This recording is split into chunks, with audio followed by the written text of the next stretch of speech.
Hi, this is Nehemiah Sayukay. Welcome po kayo sa aking channel. Welcome rin po kayo sa aking Preach from Home program. Last Sunday po, ako po ang speaker sa Pasay Church sa kanilang virtual worship at nagustuhan po nila yung aking lesson at dahil po ito ay nai-record ko, ay ibabahagi ko rin naman po sa inyo.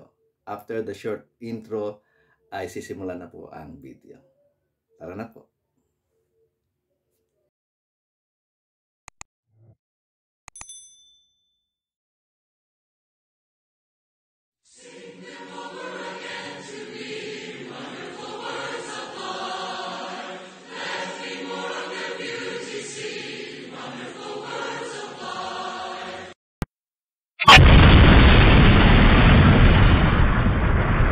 So, ang lesson ko po ito sana ay ma-deliver ko po ng tama at ma-deliver ko ng maayos para sa ganon ay mapakinabangan ng bawat isa sa atin ang lesson na ito. Maganda pong lesson ito at ito nga po yung lesson na gustong iparating sa atin ng Bible. Kaya po isinulat ang Bible, kaya po isinulat ang ating banal na salita ay upang ang mga mag-aaral ni Kristo, ang kanyang mga alagad ay matuto nito. At ito yung pangunahing paksa sa Biblia. At ito nga po yung ayaw umandor. Paano ba gagawin ko?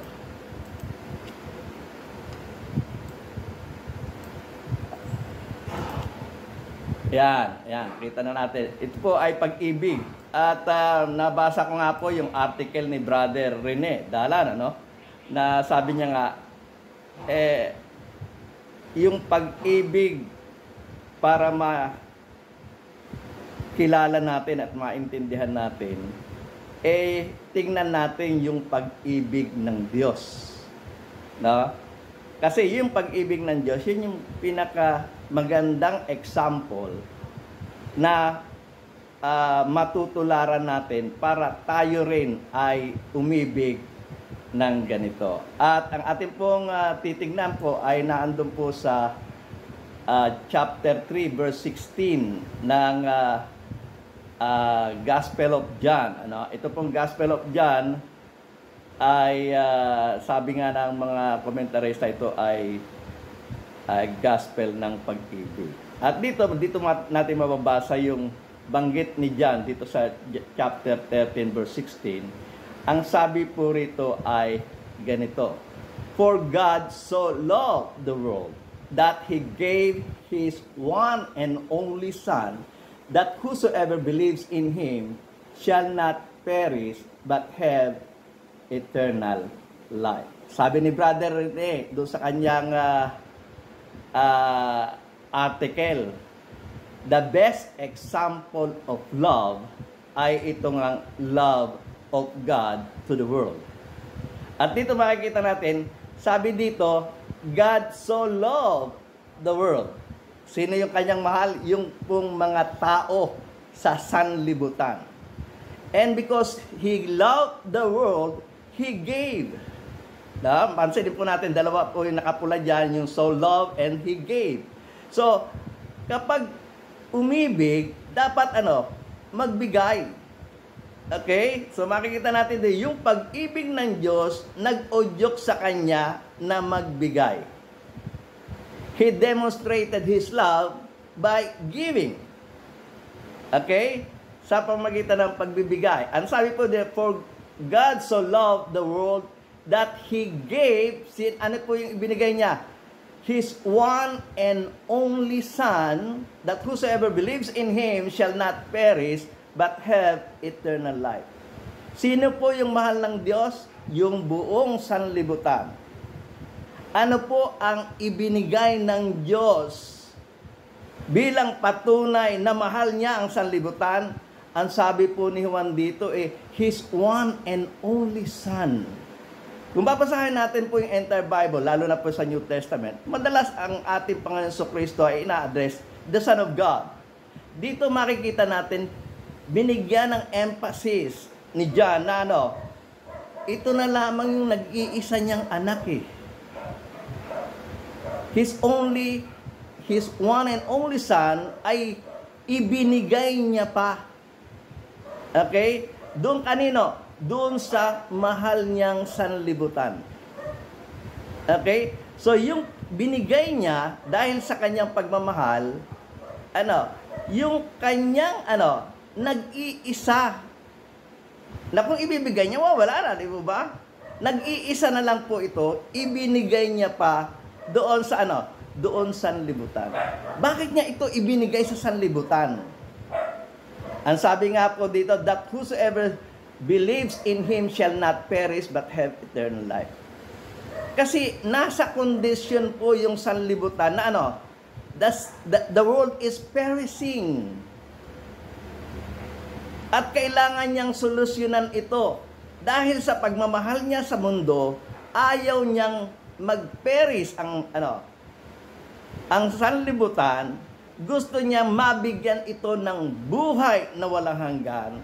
At kaya nga, dahil sa pagmamahal niya sa sanlibutan, kahit na ito ay kaisa-isang anak niya, ay kanyang ibinigay.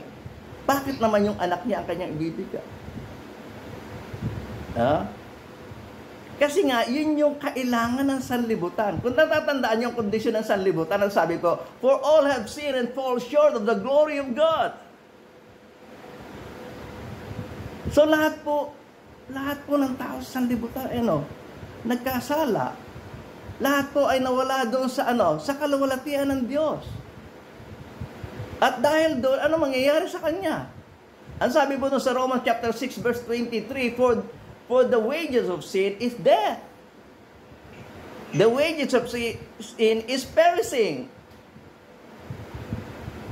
Death. Pero sabi, but the gift of God, because of His love to the world, ang gift niya ay eternal life in Christ Jesus our Lord. Alam niya kasi, kung ibibigay niya yung kanyang anak sa sanlibutan at yung mga tao ng sanlibutan ay maniniwala sa kanyang anak, maiaalis niya doon sa sa kapahamakan at mga bibigyan niya ng buhay na walang hanggan. So makikita natin itong pag-ibig ng Diyos na ito. Mapapansin natin, ito yung magandang example ng pag-ibig. Mahal mo yung tao, bibigyan mo siya nung kanyang pangangailangan.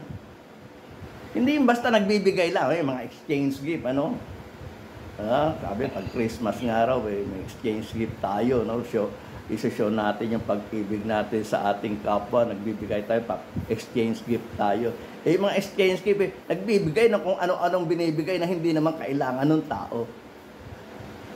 When you love somebody, you have to give somebody what is needed. Kung ano yung kailangan niya, kung ano yung necessity niya, yun yung ibibigay mo. Kasi mahal mo nga siya. Ayaw mo siyang malagay doon sa kalagayang, nagdurusa, gusto mo siyang lumagay doon sa kalagayang,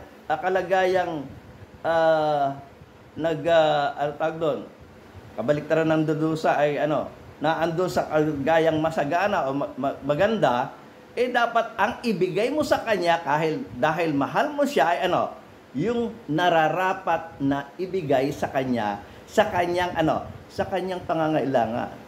So kaya nga doon sa binasa natin kanina, muli natin basahin, sabi niya, for God so loved the world. He knows that the world is perishing.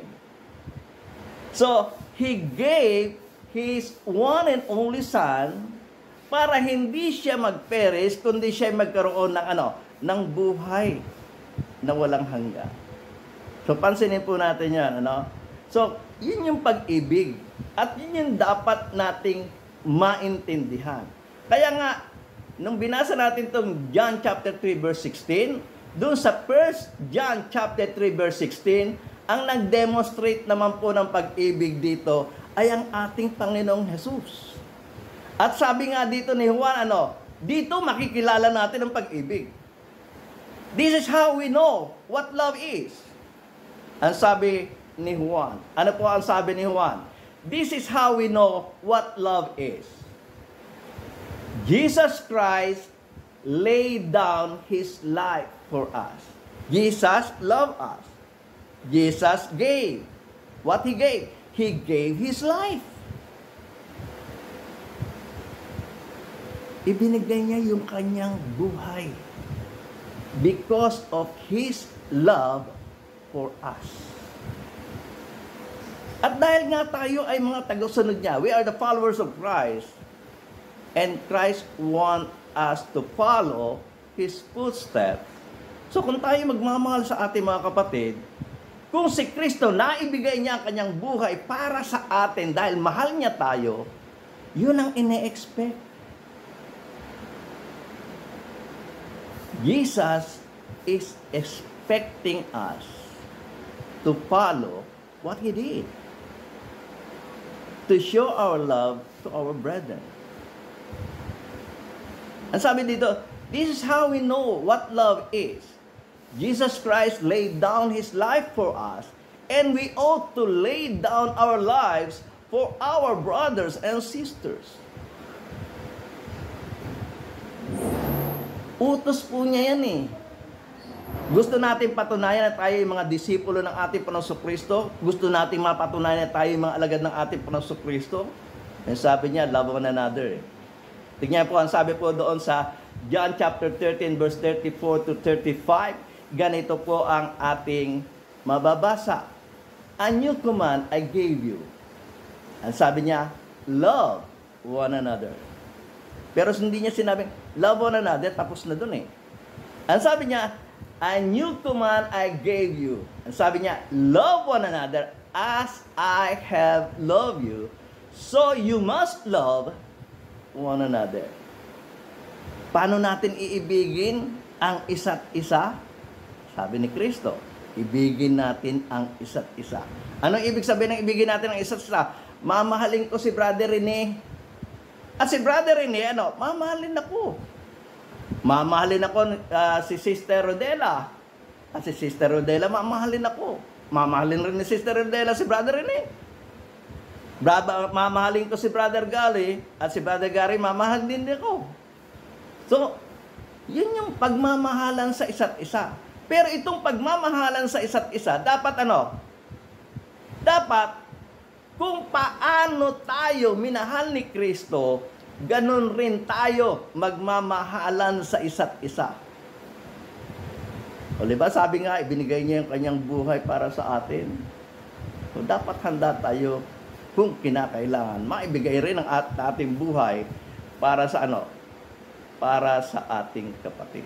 Ang sabi nga dito, a new command I gave you, love one another as I have loved you. So you must love one another. By this, everyone will know that you are my disciples if you love one another. O gusto natin patunayan na tayo yung mga disipulo ng ating Panginoong Kristo? Gusto natin patunayan na tayo ay alagad ng ating Panginoong Kristo? Alam niyo ba ang ibig sabihin ng alagad? Ang alagad po ay mula doon, disciples came from the word, or translated from the word, the Greek word, matetes.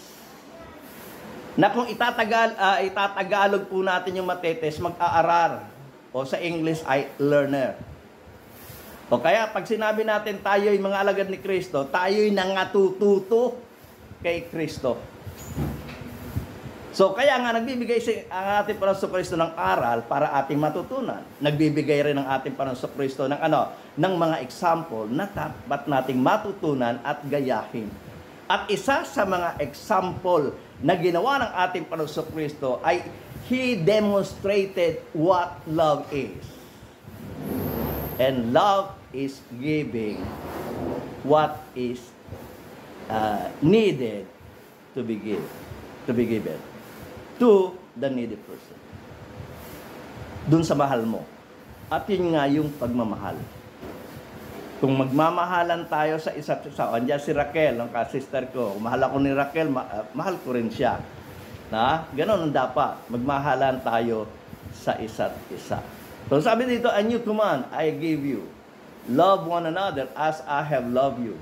So you must love one another. By this, everyone will know that you are my disciples if you love one another. So makikilala tayo na tayo kay Kristo, hindi doon sa signboard. Hindi tayo sa t-shirt na nakalagay, I love Church of Christ. May signboard tayo, Church of Christ. Hindi tayo makikilala na alagad tayo ni Kristo dahil doon. Sangkatema man yung ating pong karatula, kung tayo, but if we are not loving one another, we will not be known as the disciples of Christ. Nakuha natin yan? Ang tunay na disipulo ni Kristo, tao na mismo ang magte-testify, yung mga nasa paligid natin. Ayan, ano yan? Disipulo ni Kristo yan. Ayan, alagad yan ni Kristo. Yung mga grupong yan, nakikita natin every Sunday na nanambahan, yan ay mga alagad ni Kristo. Bakit? Nakita natin naobserbahan natin na sila ay nagmamahalan sa isa't isa. They are loving one another. At yung padron ng pagmamahal na ginagawa nila ay kung paano sila minahal ni Kristo. O ulitin natin yung 1 John chapter 3 verse 16. Ganito po ating mababasa. This is how we know what love is. Jesus Christ laid down His life for us. And we ought to lay down our lives for our brothers and sisters. The example that Jesus did, we have to follow. Madaling sabihin yun Madaling sabihin, mahal ko si brother Rene. Madali rin sabihin ni brother Rene, mahal niya ako. Para sabihin na sumusunod kami kay Kristo. Madaling sabihin, mahal ko si brother Darwin. At sabihin ni brother Darwin, mahal niya ako. Diba? Madaling sabihin, mahal ko si Sister Alma. At madaling sabihin ni Sister Alma na mahal niya ako. Si Sister Aya, madaling sabihin na mahal ko Sister Aya. At si Sister Aya pwedeng sabihin na mahal niya ako. It's easy to say, I love Jim Potterbo. And Jim Potterbo may say, he loves me. Laban natin yan, madaling sabihin yun Pero dapat patunayan. Kaya nga dito sa talatang ito, sabi that this is how we know what love is. Jesus Christ laid down His life for us. And we ought to lay down our lives for our brothers and sisters. Yung sumunod na talata ang test sa atin. Sabi, kailangan mong bigay ang buhay mo Pero paano kung mas lesser naman yung kailangan para sa yung pagbibigay? Baka hindi mo pa kaya yan. Tingnan niyo po ang sabi dito. Sa verse 17 to 18 ang ating babasahin. 1 John chapter 3 verse 17 to 18. Ganito po ang ating mababasa. If anyone has material possession and sees a brother or sister in need, but he has no pity on them, how can the love of God be in that person? Nakita niyo yun? Sabi mo, handa mo ibigay ang buhay mo sa akin. At ang sabi ko naman, handa ko ibigay ang buhay ko sa iyo. Pero nung mga ilangan ka at kaya ko namang tumulong, hindi ako tumulong. Nasa akin ba yung pagmamahal ni Kristo? Nasa akin ba yung pagmamahal na ginawa ng Diyos? Nakuha natin yon. Kung may kakayahan tumulong sa mga nangangailangan mong kapatid, hindi na nga nire-require na ibigay mo ang buhay mo kundi yun lamang kaya mong ibigay. Diba? You have a material possession, so you have the capacity to give. Pero hindi ka nagbigay. Hindi ka nagdalang awa doon sa kapatid mo na nangangailangan. Questionable kung tunay ngang nagaya natin si Kristo. Questionable na kung ano yung pagmamahal ng Diyos sa sanlibutan sa atin, ganun rin natin na ibibigay sa sa ating mga kapatid. Kaya nga sa verse 18 ang sabi, Dear children, let us not love with words or speech, but with action and in truth. Kung tayo magmamahal, umibig tayo ng totoo. Kung tayo nagmamahal, hindi lamang sa salita. Kung tayo'y nagmamahal, hindi lamang sa dila. Kung tayo'y nagmamahal, tumbasan natin po ng mabubuting gawa. And that is love.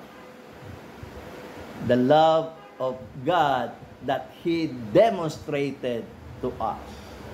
The love of Jesus Christ that He demonstrated to us. That we have to follow.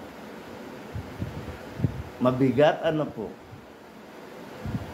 Totoong mabigat yung handa mong ibigay ang iyong buhay. Pero dito nilesen na nga Meron kang possession May kakayahan ka Tapos nakita mo ang iyong kapatid na nangangailangan ng pagdamay mo. Pinagkaitan mo. Paano ngayon yan? Questionable yung pagmamahal mo sa iyong kapwa.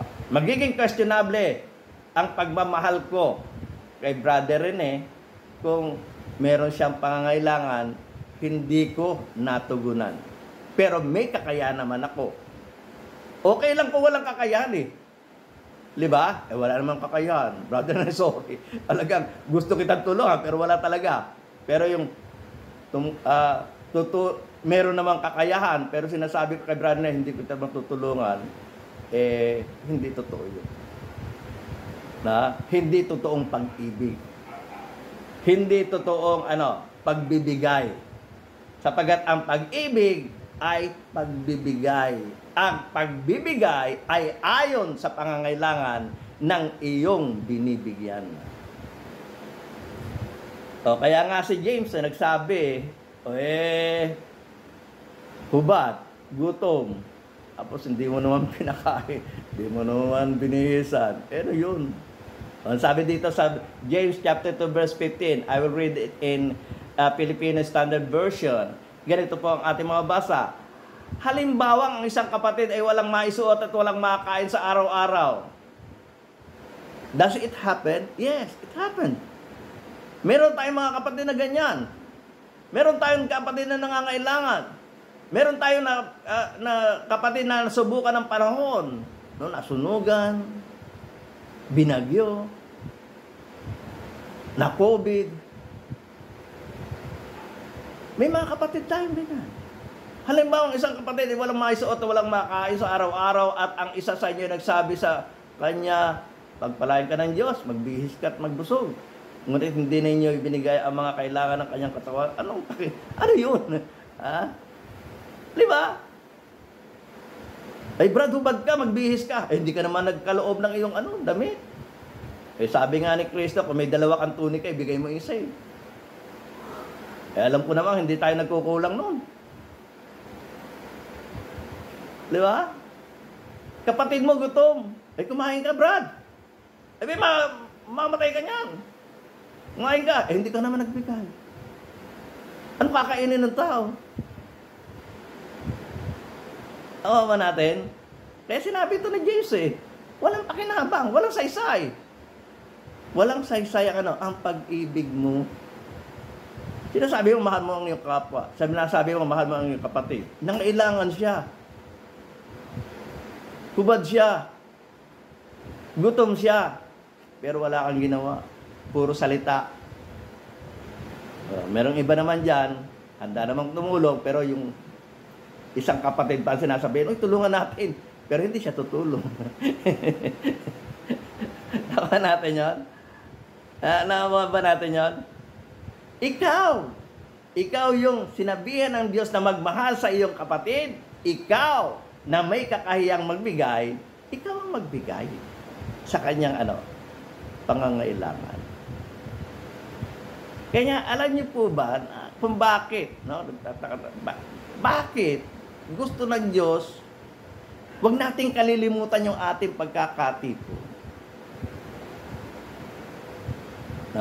Alam natin for the purpose of worshiping Him, pero meron pang ibang dahilan kung bakit tayo gusto ng Diyos, nagkikita-kita tayo Kaya nga, kahit ngayon na hindi tayo makapag face-to-face, gumagawa tayo ng paraan na magkita-kita eh. Diba? Pero ang problema, nagkikita-kita ba nga ba tayo? Bakit merong mga nakasarado ang video? May nakasarado ang video eh. Oh, hindi ko nakikita yan. Oh, si brother do, hindi ko nakikita. Oh, si brother Nelson, hindi ko nakikita. Oh. Kala ko ba nagkikita? Oh, si brother Gary. Si brother Jim Potter po. Si brother Tabo dyan. Sabi ng Diyos ay ano eh. Let us not forsake gathering together. At yung gathering together, yung magkita-kita tayo. No? Gusto ng Diyos kasi makita natin ang isa't isa.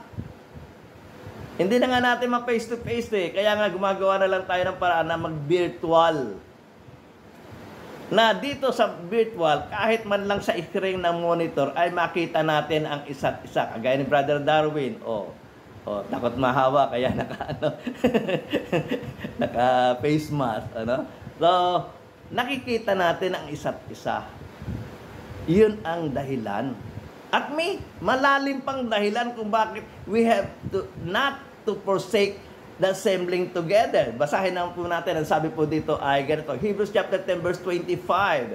Not forsaking the assembling of ourselves together as is the manner of some, but exhorting one another, and so much the more as you see the day approaching. Dito ay nag-aan tayo eh. We are exhorting one another. At ang higit pa dyan, sa 24, ganito po ang mababasa natin. And let us consider one another. How can we consider one another if we're not seeing each other? Nakuha natin yun? Paano natin malalaman? Paano natin malalaman ang kalagayan ni brother kung di natin nakikita? Kung di tayo nakikibalita? At dahil dito, ang sabi niyan, let us consider one another in order to stir up love and good works. So, yung assembling of one another, yung assembling together. Kasi nga, gusto ng Diyos na magtinginan tayo sa isa't isa at mag-udyukan sa pag-ibig at sa mabubuting gawa. Magkakaroon tayo ng damdamin sa isa't isa. Magkakaroon tayo ng obligasyon sa isa't isa. Magtitinginan tayo sa isa't isa. Pero meron bang magtitinginan na hindi nagkikita? Tingnan niyo sa Tagalog, sabi po ay ganito. At tayo'y magtinginan. Paano tayo magtitinginan kung di tayo nakikita? Nawa natin yun? Kaya gusto ng Diyos nakikita-kita tayo eh. Gusto natin ng Diyos na mag-gathering tayo eh. At dito nga, because of the technology, nagagawa pa rin tayo kahit na may restriction ng face-to-face, no? May restriction ng social distancing, may restriction ng yung yung pagtitipon, no? Mass gathering. May restriction. Hindi tayo makapag face-to-face pero nakagawa tayo ng paraan. Because of the technology, nakikita ko pa rin si Brother Rene.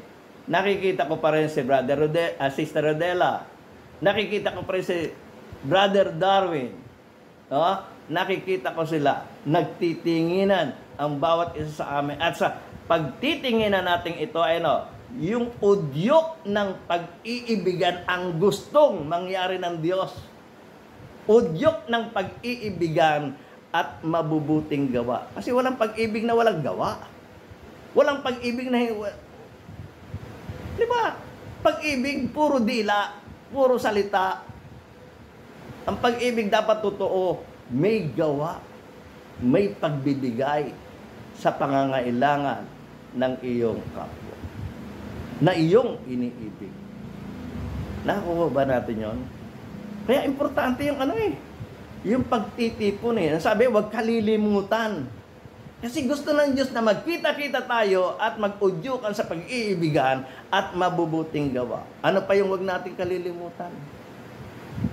Hebrews chapter 13 verse 16. Huwag ninyong kaliligtaan ang paggawa ng mabuti. Yan yung pagbibigay, paggawa ng mabuti, pagbibigay ayon sa pangangailangan. Ano sabi? at ang pamamahagi sa iba. Ibang salin po niyan huwag ninyong kalilimutan ang mabubuting gawa at pag-aabuloy. Kaya meron tayong pong pag-aabuloy. Kaso nabasa ko nun sa ating GC, parang may lumilimot na yung iba. Naka natin yon? Parang nakakalimutan na. Ang sabi dito, huwag kaliligtaan huwag kalilimutan. Naka natin yon? Nawawala yung pag-ibig natin, nawawala nakakalimutan na natin yung dapat natin gawin. Porket ba virtual? At hindi tayo nakakapag face to face? Kinaligtaan na natin yung ating pong pakikibahagi sa pangangailangan ng ating mga kapatid sa pamamagitan ng pag-aabuloy. Apa po natin yon? Huwag ninyong kaliligtaan ang paggawa ng mabuti at pamamahagi sa iba sapagkat ang Diyos ay nalulugod sa ganitong mga hain. Hain ito, na alay ito, na itinuturing ng Diyos na ginagawa mo. Ginagawa mo ito dahil sa pagmamahal mo sa iyong mga kapatid. Dahil hindi naman pwede na wala tayong pangangailangan. Lagi may pangangailangan. Sister Ellen, di ba? May sakit. O, kailangan natin tulungan. Saan natin kukunin kung wala tayong pag-aambagan? Kung wala tayong pag-aabuluyan? Ako natin yon. Paano natin sila madadamayan? O, yung aking kapatid na si Nani, o si Jonathan, si Kuya Nani ko, o. Kung wala kayong pag-aambagan, hindi kayo nakatulong. Pero maraming salamat po sa tulong ninyo. Sa tulong ninyo, naihahon natin si Kuya Nani sa kanyang pangangailangan kalusugan at siya ay nakaalis na po sa ospital. Kung hindi dahil sa mga pag-aambagang yan na may kaakibat ng pagmamahal, hindi tayo nakatulong. Pinararating ko po ang labis na pasasalamat sa inyo sa pagdamay nyo, sa pagbibigay nyo ng mabubuting gawa o pag-aabuloy sa aking kapatid. Alam nyo, sa mga sulat na ito ni Apostol Pablo, natutuwa ako sa pag nakikita dito yung mga example Alam nyo ba na ang sabi dito, may kakayahan ka, magbigay ka. Pero may mga iglesia, wala nang ang kakayahan, nagbibigay pa At yan ang isinulat ni Apostol Pablo sa mga taga-Korinto, ibinibida niya yung mga yung mga Macedonian churches. Paano niya ibinibida ito? Sabi niya, and now brothers and sisters, we want you to know about the grace that God has given to Macedonian churches. In the midst of a very severe trial. Dumadaan po sila sa matinding pagsubok. Ito yung situation ng mga churches sa Macedonia. Dumadaan sila sa matinding pagsubok. Pero their overflowing joy and their extreme poverty welled up in the rich generosity. Nakuha pa nilang magbigay. At sa ganang pagbibigay ang ginagawa nila, kahit na they were under the extreme poverty. Ano po yung ibig sabihin ng extreme poverty? Ito po yung level ng kahirapan. United Nations, meron yan. Ito, sinasabi, ito yung level ng kahirapan ng tao sa buong mundo. Andito sila, below poverty line.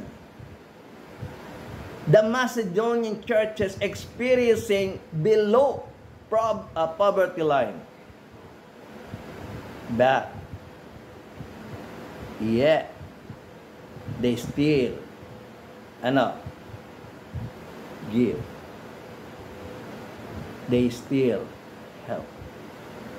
At ipinipilit pa nila. Ulit na natin basahin. And now, brothers and sisters, we want you to know about the grace that God has given to Macedonian churches in the midst of a very severe trial, in their overflowing joy and their extreme poverty, welled up in rich generosity. For I testify that they gave as much as they were able. Nagbigay sila nung kakayahang magbigay sila, pero higit sa kanilang kaya. And even beyond their ability. Entirely on their own. They urgently pleaded with us for the privilege of sharing in the service to the Lord's people. And they exceeded our expectation. Hindi na nga namin inaasahan ang bibigay ito mga tao. Nakita po ninyo yun? Meron mga kapatid tayo, hindi na natin inaasahan magbibigay. Bakit? Nasa kahirapan eh. Pero may mga kapatid na kahit na mahirap siya, nagbibigay pa. Meron kaming member dyan dito sa Cainta, labandera lang. Pero, nung mabalitaan niya, kailangan, hindi po si Brother Rene Dalan po ito, Brother Rene Kagongon. Labandera lang ito. Kami pa nga ang tumutulong dito. Pero nung mabalitaan niya na ospital si Brother Rene Kagongon, naglabas ng 500 pesos. You see? Sabi namin, huwag ka na magbigay. Kami nga nagbibigay sa iyo eh. Hindi, kailangan ko magbigay. Kailangan ko magbigay. Ipinipili niya, tulad rin ng mga Macedonian churches. Ayaw na nila Apostol Pablo, magbigay sila. Huwag na kayo magbigay, nanghihirap na kayo. Pero ipinilit nila. Sabi nga sa Tagalog natin para mas talo natin itindihan. Ngayon naman, nais naming malaman ninyo mga kapatid ang tungkol sa biyaya ng Diyos na ibinigay sa mga iglesia ng Macedonia. Bagamat dumarana sila ng napakatinding pagsubok at halos nakalubog sa kahirapan, sila may nag-uumapaw sa kagalakan makabahagi ng yaman ng kanilang kalooban. Ako ay makapagpapatunay na sila ay kusang loob na nagbigay ayon sa kanilang kakayahan at kahit higit pa sa kanilang kakayahan, masidi pa silang nakipag-usap sa amin na mabigyan ng pagkakataong makabahagi sa biyayang ito ng paglilingkod sa mga banal. Is it because of love? Dahil po yan sa pag-ibig. Hindi po yan magbibigay kung walang pag-ibig eh. Pero dahil sa pag-ibig, sila po ay nagbigay. Mahal nila mga kapatid sa Jerusalem. Na bagamat sila man ay nagdanas rin ng kagutom, kahirapan, gusto nilang makatulong doon sa mga kapatid sa Jerusalem. Sabi nga dito sa Corinto, sinulatan ni Apostol Pablo yung mga taga-Corinto, ang sabi rito, hindi sa inuutusan ko kayo, ngunit nais kong subukin ang katapatan ng inyong pag-ibig. Nakita niyo po yun? Ano sinusubukan ni Apostol Pablo? Pag-ibig. Paul was testing them about their love. Hindi inuutusan ko kayo, ngunit nais kong subukin ang katapatan ng inyong pag-ibig sa pamamagitan ng kasabikan ng iba na tumulong. So, nasusubukan. Tunay ka bang nagmamahal sa iyong kapatid? Tunay ka bang concern? Nasusubukan sa pamamagitan ng iyong pagtulong. Mahal mo nga, nagbabaliwala ka naman. Anong pagmamahal yun? Paano natin yan? Kaya nga, sunod-sunod na ito. Sabi, sa kasalukuyang panahon, ang inyong kasaganaan ang tutustos sa kanilang pangangailangan upang balang araw ang kanilang kasaganaan naman ang tutustos sa inyong pangangailangan. Sa gayon ay magkakaroon ng pantay-pantay. Kaya nga, we have to love one another.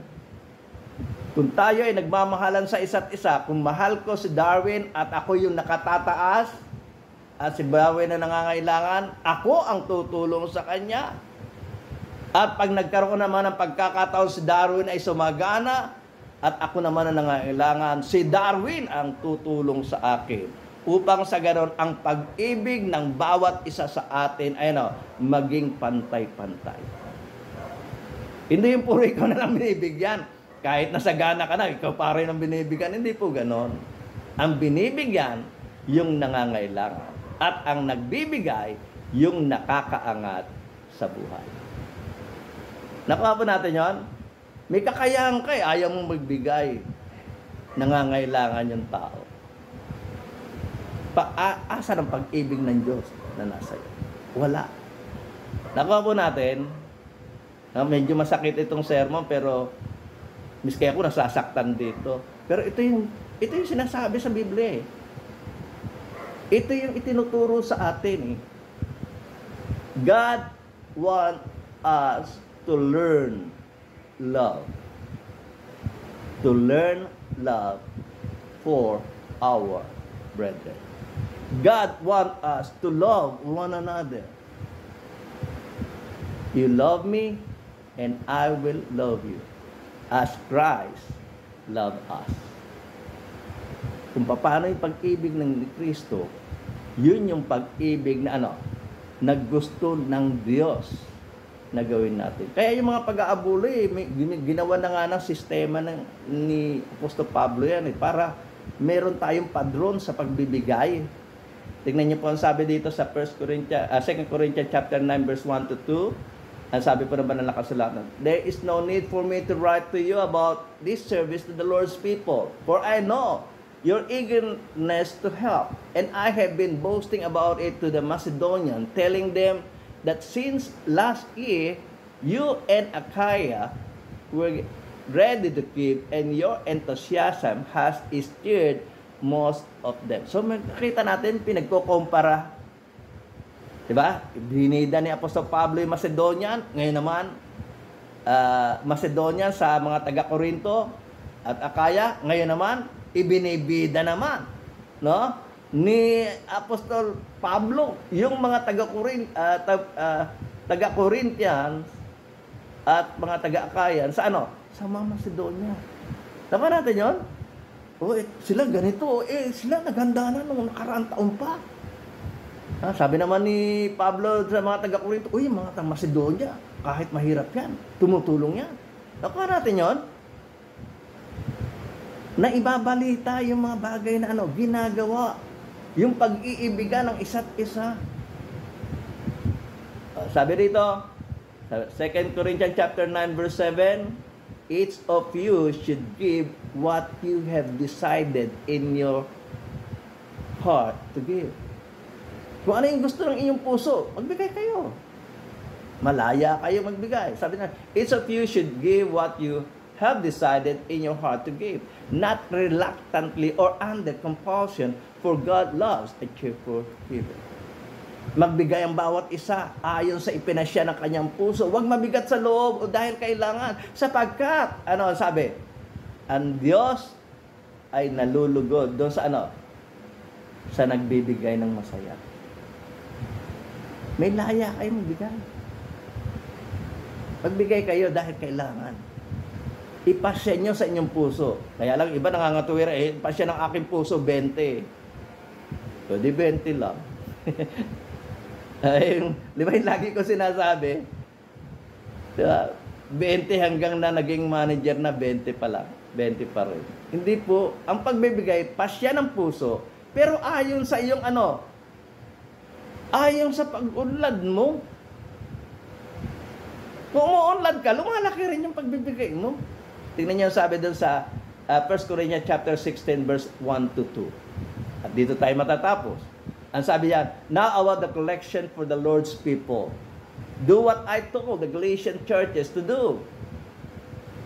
On the first day of every week, each one of you should set aside some of money in keeping with your income. Magse-set aside ka ng money base doon sa iyong sa iyong kita. Saving it up so that when I come, no collection will have to be made. Ano yung kita mo? Doon mo kumputin kung magkano ibibigay mo. Kung malaki kita mo, ni-expect na malaki naman ibibigay mo.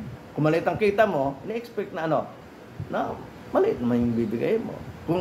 Kung wala ka namang kita, ina-expect ba na magbibigay ka? Natural hindi. Kung paano ka pinagyayaman ng Diyos. Sa ibang salin, ganito ang mababasa natin. Now concerning the collection for the saints, As I have given order to the churches of Galatia. Ano sabi doon? Even so, do ye. Ito yung gawin ninyo. Tularan ninyo ang Galatia. Ano sabi? Upon the first day of the week, let every one of you lay by him in store as God has prospered him, that there be no gatherings when I come. Ano sabi tungkol sa pagbibigay? Umuunlad ka, umaasenso ka, edi inaasahan ng Diyos na mas higit kang makapagbibigay para sa pangangailangan ng ng mga kapatid. Mahirap magbanggit. Meron akong kilala umuunlad naman siya. Napag-aral niya na nga yung mga anak niya. At yung mga anak niya na mga professional na. No? Meron ng naging doktor, naging nurse, naging engineer, naging lawyer, at mga nakapagtrabaho na sa abroad. Pero every time na nagkakasakit at na-hospital, siya pa yung nangihingi. At kuminsan sinusulatan pa ako, sasabihin, tulungan ko raw sa Amerikano. Sabi ko, wala na akong connection sa Amerikano. Imbis na, wala na siyang pangangailangan, di ba? Kaya ng tustusan. Nakuha natin yun. Dapat siya na nga yung nagbibigay. Pero hindi siya nagbibigay. Nasana na siya yung nangihingi. Hanggang sa kahit na meron na siyang kakayanan, siya pa rin yung nanghihingi. Ang pagbibigay ayon sa kung paano ka pinauunlad ng Diyos, doon ka magbabase ng iyong pagbibigay. Bagamat ito'y ipinasya ng iyong puso. O, diba? Ito yung binibigay ko lagi example. Estudyante ka. O, natural, kukunin mo lang yung sa allowance mo, sa pag-aaral mo, yung bibigay mo. O, 20. O, eksakto na yun. Okay na yung 20. Diba? Nakatapos ka na ng pag-aaral, nakapag-uha ka ng trabaho. Sabihin natin minimum. 20 pa rin. Diba? Na-promote ka, supervisor ka na. 20 pa rin. Naging manager ka na. 20 pa rin. At pinaunlad ka talaga ng Diyos na pag-aari mo na yung kumpanya. 20 pa rin. Ano makukuha sa 20? Korneto. Hanggang korneto ka lang. Paano uunlad? Kailangan ba niya ng ice cream? O kailangan niyang bayaran ng hospital bill? May kakayahan ka. Nakuha natin yan? Kaya kung ang pagbibigay ayon sa pagginhawa o pagpapaunlad sa iyo na ginawa sa iyo ng Diyos. Habang umuunlad ka, inaasahan ng Diyos, ikaw ang taong aasahan niya. Magpapakita ng pagmamahal sa mga kapatid mo na nangangailangan. For God so loved the world, He gave the best gift that He can give to the world. And that is His Son, to remedy their Pharisee and to give eternal life. At yan po ang binigay niya sa atin. And we have to follow that. Sana po ay nakapaglingkod ako sa inyo. At sana po ay natuto tayo sa araw na ito. Natutunan natin ang tunay na pag-ibig na i-demonstrate sa atin. Kung nagustuhan niyo po ang video ito, sana po ay mag-subscribe kayo. I-ring nyo na rin po yung bell para sa ganun ay ma-notify ka sa mga susunod pa mga video na akin pong i-upload. At sana po ay i-like nyo na rin po itong video ito. At sana po kung gusto niyo pong makibahagi sa pangangaral ng Ebanghelyo at mailapalaganap ito sa buong mundo, sana po ay i-share niyo rin po ito sa inyong mga kaibigan. At kung meron po kayo comment, sana po ay mag-comment kayo. Ito po si Nehemia Sayuway at ako po ay labis na nagpapasalamat sa inyo sa pagpapatuloy ng pagsuporta nyo dito po sa aking channel. At sana po ay panoorin nyo na rin po itong mga video ito nasa inyong harapan At kung meron po kayong, kung gusto po ninyo mag-subscribe po kayo sa pamagitan ng pagpindot dito po sa bilog na nasa aking likuran. Muli, maraming salamat po.